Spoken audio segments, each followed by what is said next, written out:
So if God is giving us commands, then we ought to follow them. That's what the divine command theorist says. Some of the worries that come up here are obviously that it seems as though some of the gods in the Greek tradition, maybe in the Hindu tradition and others, have seemed a little capricious or arbitrary and doing some things that we wouldn't necessarily think of as the morally right thing to do. But even consider the Judeo-Christian tradition.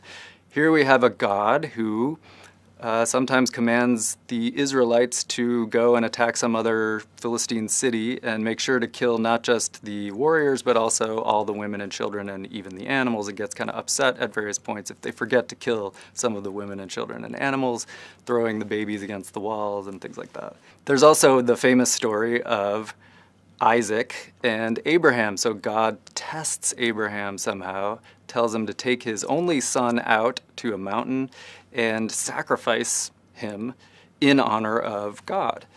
And so the thought is, well, Abraham's supposed to do this because that's what God has commanded. A lot of later thinkers have sort of reflected on this and looked at Abraham's response and tried to think about, whether this was the morally right thing to do. But the sort of big question that's raised here is just, could we imagine God ordering us to do something that seems morally inappropriate or morally wrong? And if we did get such a command, how would we think then about divine command theory as a whole? It looks like we can imagine situations in which a good God, or at least a God, gives us a command that we would reject for moral reasons. And so that becomes a kind of challenge to the thought that divine command is always the source of proper ethical principles.